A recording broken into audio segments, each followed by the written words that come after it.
Көп адамдарда эски көз караш бар. Мектепке бар, жумуш таап, көп иштеп, акча топто. Карыздан чыгып, үй ал. Анан фонд базарына узак мөөнөткө инвестиция сал. Бул эски идеялар. Менин кедей атам доктор эле. Педагогика илимдеринин кандидаты. Бирок мектепте акча жөнүндө эмне үйрөнгөнүңдү эстейсиңби? Көпчүлүк мектепте акча тууралуу эч нерсе үйрөнүшпөйт. Мектеп системасы сени жумушчу кылууга багытталган, бирок сени бай кылбайт. Чыныгы турмушта мектеп сага бай болууга мүмкүнчүлүк азайтат. Ошондуктан мектепке бар, жумушка кир, көп акча тап деген сөздөр эң чоң жаңылыштык. Бул 100 жыл мурда иштеген. Азыр жок. Сен канчалык окуйсуң? Көпчүлүк адамдар андай каалашпайт. Алар жумуш, айлык, туруктуулук, пенсия гана каалашат. Менин кедей атам жумушун жоготуп калуудан коркчу. Пенсиясы жок калуудан.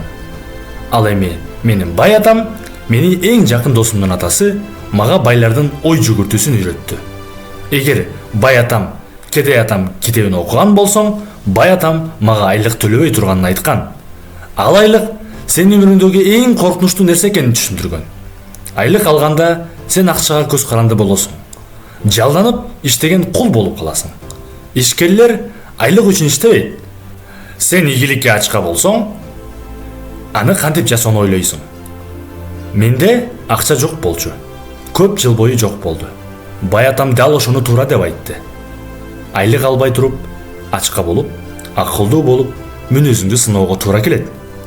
Сен алдамчы болосуңбу, же таза адамбы, уурдап каласыңбы, же дагы жакшы адам болосуңбу, ишкер болгондо өзүңдү таанып билесиң. Мага айлык керек эмес. Мага кимдир бирөө кам көрүшү керек эмес. Менин өкмөтүм мага колдоо көрсөткөн жок. Мен башка өлкөгө кетем, ал жакта ишкерлерге муктаж. Сен дайыма чоң сүрөттү көрүшүң керек.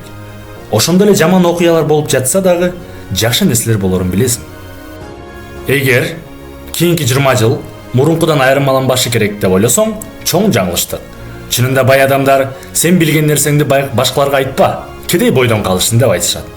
Алар кедейлерди көп иштешип, билим албай турушун каалашат. Дүйнөдө $1000 таппай кыйналган адамдар өтө көп.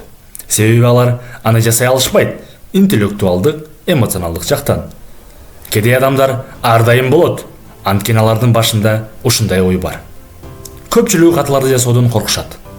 Ар дайым туура чечим кабыл алууну каалашат. Алар коркок достору ата-энесинин сөзүн угушат.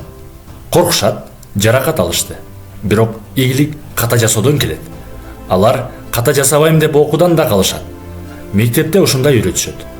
Ошондуктан мен каражатка жете албайм деген сөздөр пайда болот. Сен мен муну ала албайм десең, акыл эсиң өчүп калат да таштайсың. Эч качан мен муну ала албайм деп айтпа. Өзүңдөн сура, кантип алам? Акчамдын көп болушунун себеби мен муну жасай албайм деп эмес, кантип жасайм деп сурайм. Анан барып иштейм. Менин окутуу методум биринчи сенин башыңдагы шек коркунучтарды ишеничтериңе чакырыкташтоо. Анан сен жаңы ишенимдерди тандап алсаң, же эскилериңди кала берсең болот.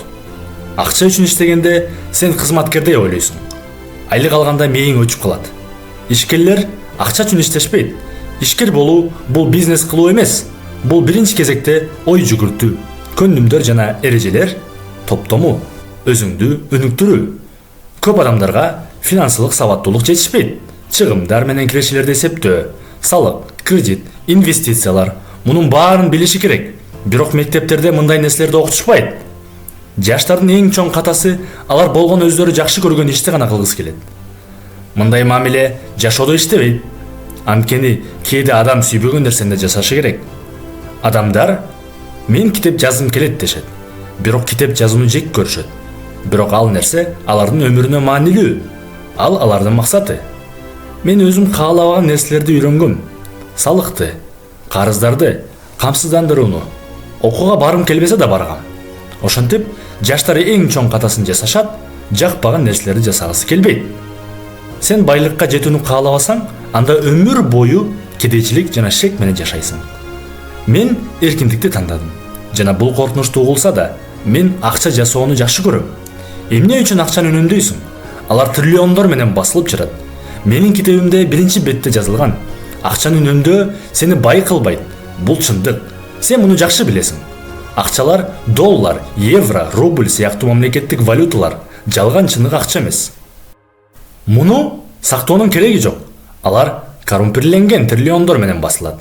Эмне үчүн үнөмдөп жатасың? Аларды сен тапкан акчаңдан ылдам бастырып жатышса. Чыныгы акча мен 1972 жылы Гонконгдон биринчи алтын тыйын сатып алганмын. Бул Кургерран тыйын. Ошондо 50 доллар болчу. Азыр баасы 1800 доллар. Ошол убакыттан бери доллар абдан түшүп кетти.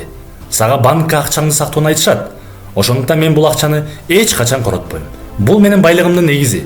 Байлар менен калгандарынын ортосундагы айырма өтө чоң. Анткени алардын ой жүгүртүүсү таптакыр башкача. Түшүнгөнүң керек, финансылык индустрия бул эки нерсе: карыз жана салык. Карыз менен салык байларды байытат, ал эми карыз менен салык кедейлерди жана орто класстагы кедей кылат. Айрым финансылык адистер карыздан кутулуу керек дешет. Мен болсо карызды кантип колдонууну үйрөнүү керек деп айтам. 2008 жылдагы кризис учурунда мен 300 миллион доллар карыз алдым. Андан кийин аны 5%дан 2,5%га кайра финансаштырып, фонд базарынын кулашынан кийин ошол акчаны инвестицияладым. Мен чоң байлыкка жеттим. Мен үчүн бул коркунучтуу эмес, бирок сен үчүн коркунучтуу болушу мүмкүн. Коркунуч чоң болсо, киреши да чоң болот. Бирок ошондой эле билим жана эрежелериң да жогору болуш керек. Сен бир топ акылдуу болууга тийишсиң. Мен кирешемди толук көзөмөлдөйм, канча тапканымды, канча салык төлөгөнүмдү билем. Мен 0% салык төлөйм.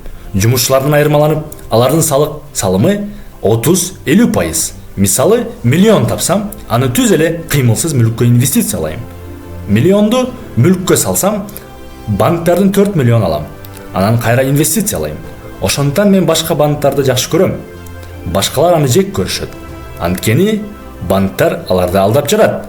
Ошондуктан карыз жана салык байларды байытат, ал эми башка салыктар кедейлерди андан да кедей кылат. Бирок сени муну үйрөтүшпөйт, себеби аларга пайдасыз. Бүгүн финансылык билим абдан маанилүү. Кийинки 20 жыл мурункудай болбойт. Ошондуктан сен андан да акылдуу болушуң керек.